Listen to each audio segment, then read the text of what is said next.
Queridos ouvintes da Rádio Vida Nova FM, você que está ouvindo e nos vendo pelos meios de comunicação social, vamos conversar um pouco hoje sobre a Quaresma e também a campanha da fraternidade que vamos realizar em todo o Brasil.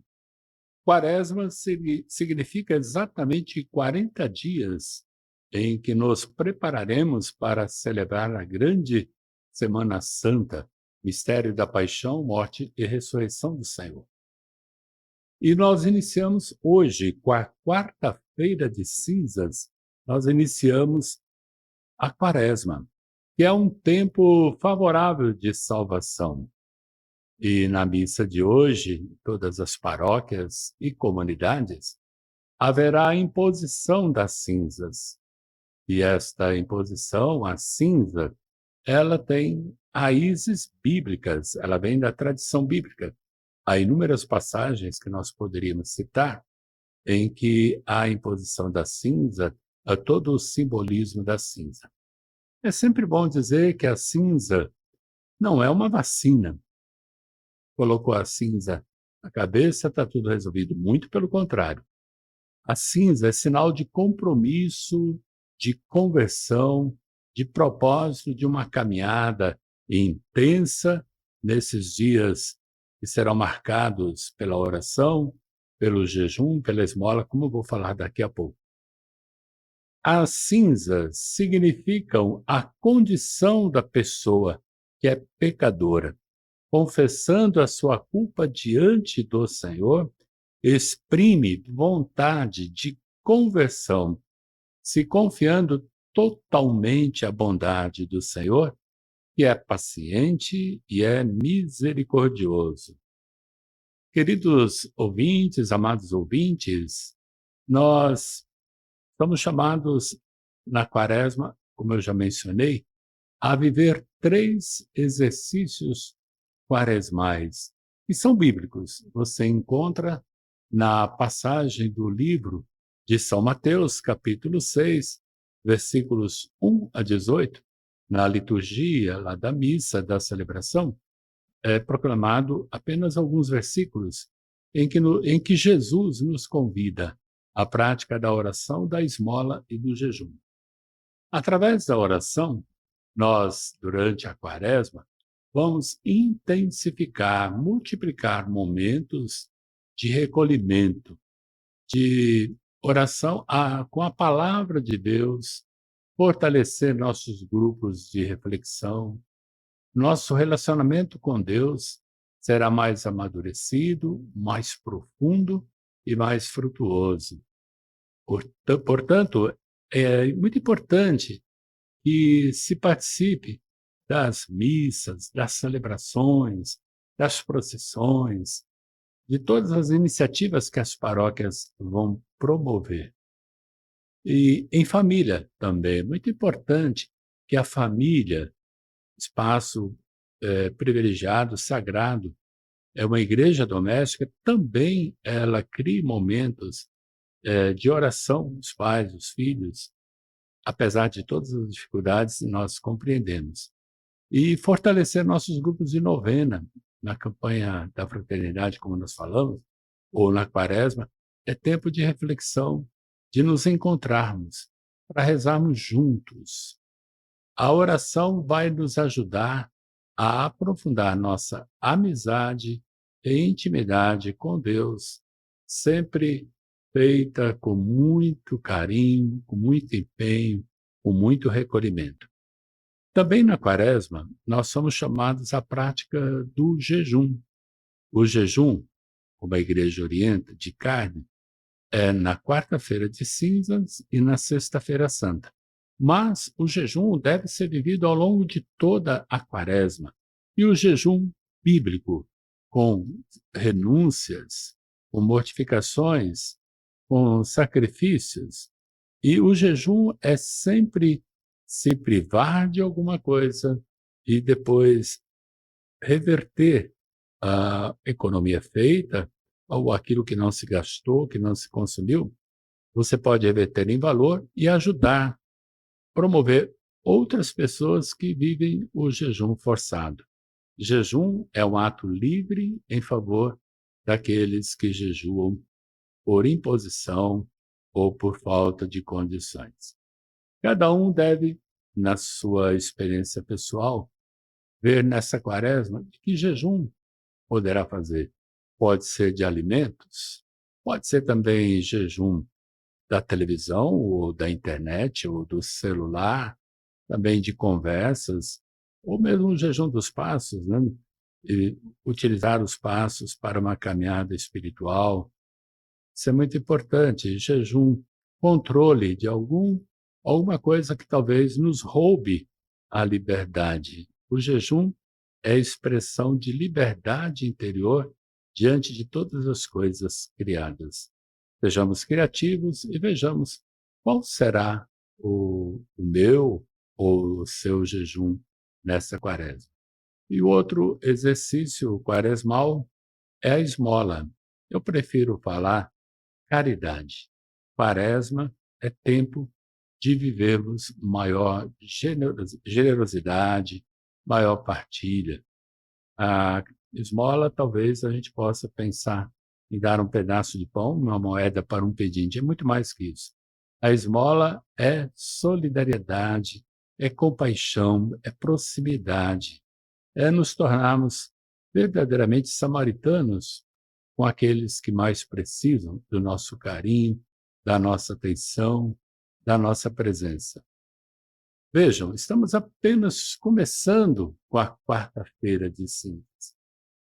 É muito importante também eu ressaltar aqui os domingos quaresmais. E este ano nós vamos refletir a cada domingo o Evangelho de São Mateus.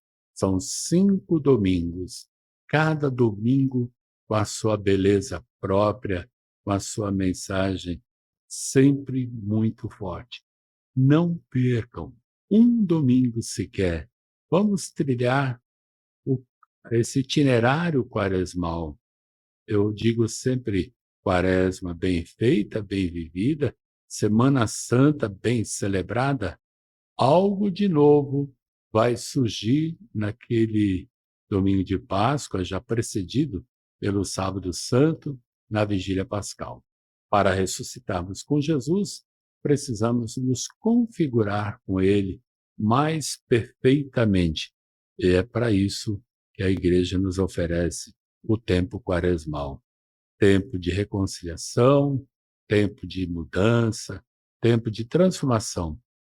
Seja individual, como pessoa, como indivíduo, seja também a transformação, a conversão comunitária e a conversão social. São os níveis que nós temos de conversão. Muitas vezes a gente fala, preciso na quaresma converter meu coração. Sim, mas também precisamos de conversão na família, conversão em nossas comunidades. Precisamos também de conversão no mundo todo. Isso é muito importante, que nós chamamos de conversão social. Ela é interna, a conversão, mas é também externa, digo, dimensão interna e dimensão externa.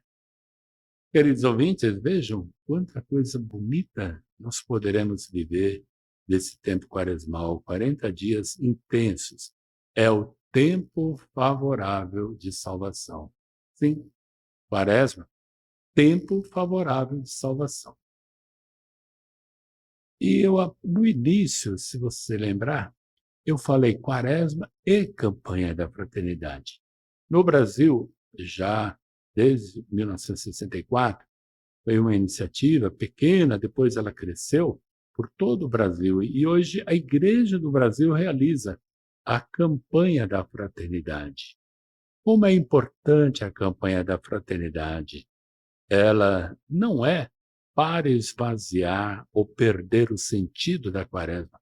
Muito pelo contrário.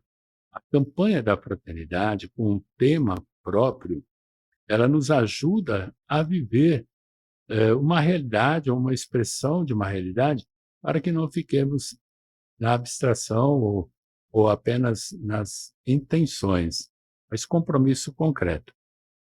Neste ano, a Igreja do Brasil nos convida a refletir um problema muito sério. Fraternidade e moradia. Evidentemente que eu não vou aqui trazer os dados, para isso nós vamos ter formação, nós temos um programa Hora da Família, que você poderá procurar na secretaria da nossa Cúria, pedir o material pela própria Rádio Vida Nova. Nós temos um conteúdo muito bom na internet também, tem lives, tem textos, temos o texto base da campanha da fraternidade, temos muitas possibilidades de aprofundamento deste tema, fraternidade e moradia. Esse é o tema. A campanha da fraternidade sempre é realizada a partir de uma inspiração bíblica. E neste ano, a inspiração bíblica vem do Evangelho de São João, capítulo 1, versículo 14. Ele veio morar entre nós. Jesus veio morar entre nós e, como a Sagrada Família, enfrentou problemas também de moradia ou falta de moradia. Onde Jesus nasceu? Numa gruta. Não havia lugar para ele na hospedaria, e terá migração, terá o êxodo para o Egito e assim por diante. Aliás, o texto base da campanha nos ajudará nesse aprofundamento. E o texto base ele é dividido em 3 partes, e vai o ver, você vai ver a realidade da moradia, você tem o iluminar, sempre à luz da palavra de Deus e da tradição da igreja, e o agir, que vai apontar caminhos concretos do compromisso cristão, sempre inspirado no agir de Jesus. Mais uma vez, procure o texto base, ele está disponível virtualmente.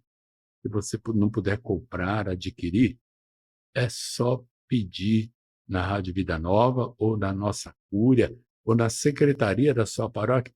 Todos os padres têm disponível esse texto base, que, aliás, não é só para ficar dentro da igreja. Também convido as escolas e outros espaços da sociedade civil a somar forças, a refletir conosco esta pecaminosa realidade de moradia. Quantas pessoas habitam em condições mínimas ou nenhuma? E é preciso nós olharmos essa dura realidade de moradia de nosso país. Por isso, trago aqui as palavras do Papa Francisco, que nos questionou em um dos seus escritos. É bom que todos nos perguntemos: por que estão sem casa estes nossos irmãos? Não têm um teto, por quê? A pergunta por um teto, uma digna moradia, nasce da fraternidade. Só nos incomoda que alguém esteja privado de um teto, carente de uma moradia digna, se reconhecemos nele um irmão. Por isso, campanha da fraternidade. Somos todos irmãos, irmãs, todos temos direito a uma moradia digna. Por isso, trago também ao seu coração, queridos ouvintes, o objetivo geral da campanha da fraternidade deste ano: promover, a partir da boa nova do Reino de Deus, em espírito de conversão quaresmal, a moradia digna como prioridade e direito, junto aos demais bens e serviços essenciais a toda a população. Sempre tem um objetivo geral, a campanha da fraternidade, mas tem os seus objetivos específicos. E o nosso texto base, o nosso manual da campanha da fraternidade, nos lembra aqui 6 objetivos específicos. Primeiro é analisar a realidade da moradia precária, muitas vezes admitida como normal, a qual culpabiliza os pobres e segrega milhões de pessoas no Brasil. O segundo objetivo específico: identificar omissões do poder público e da sociedade civil frente à universalização dos direitos à moradia e à cidade, bem como iniciativas pastorais, governamentais e da organização popular que promovam a moradia. Terceiro objetivo específico: conscientizar a partir da palavra de Deus e do ensino social da Igreja sobre a necessidade sagrada de teto, terra e trabalho para todos. Corrigir a compreensão da moradia é o quarto objetivo específico. Corrigir a compreensão da moradia como mercadoria, objeto de especulação ou mérito individual. Quinto, fortalecer a presença eclesial e o compromisso sócio-transformador junto aos mais pobres, caminhando com os movimentos e organizações populares que promovem a moradia. Por fim, o sexto objetivo específico é empenhar-se para efetivar leis e viabilizar políticas públicas de moradia em todas as esferas sociais e políticas. Eu falei há pouco oração, jejum e esmola. E a campanha da fraternidade, ela nos desafia à solidariedade, à proximidade e à compaixão. Por isso, no domingo de Ramos, que será dia 29 de março, nós faremos a grande coleta nacional de solidariedade. É a sua oferta, fruto do seu jejum, que será destinada para a CNBB e para parte fica na diocese. 40% vai para a Igreja do Brasil e 60% ficará em nossa diocese. Os 40% que serão destinados à CNBB são muito importantes. Por quê? Esse valor é muito importante, porque vai ajudar a favorecer projetos sociais em todo o Brasil que tenham um trabalho concreto em favor da fraternidade, em favor da moradia. De vez em quando você escuta algumas coisas aí na internet que não tem nada a ver. A CNBB, Conferência Nacional dos Bispos do Brasil, é séria e a sua coleta é muito bem aplicada. Eu tenho certeza que a oferta que eu vou fazer vai ser bem destinada e eu vou ajudar com a minha oração, com o meu jejum, com a minha esmola, eu vou ajudar a melhorar dentro das possibilidades de cada um a realidade de moradia. A parte que vai ficar na diocese, muito interessante, 60% da coleta de nossa diocese, o clero conversou recentemente e chegou à seguinte decisão: será revertido para a própria paróquia, a parte da diocese, os 60%, e cada paróquia verá projetos sociais, realidades sociais de moradia. Aí a paróquia, o CPP, o Conselho Econômico, poderá ajudar algumas famílias em situações precárias. Ou outra iniciativa que houver lá na cidade, na paróquia, que trabalham com essa realidade da moradia. Creio que ninguém poderá dizer: não, a situação da moradia é triste, ela é uma calamidade, não posso fazer nada. Não, Quaresma não é tempo de omissão. Quaresma é tempo de conversão, de reconciliação. Eu digo de modo muito simples: Quaresma é tempo de sermos melhores, porque Deus merece que nós sejamos melhores uns com os outros, mais fraternos e mais solidários. Eis o objetivo da Quaresma, da campanha da fraternidade. Voltaremos em outros momentos a conversar e a aprofundar a beleza, a riqueza da Quaresma e da campanha da fraternidade. Fiquem com Deus. Copiosas bênçãos, em nome do Pai, e do Filho, e do Espírito Santo. Amém.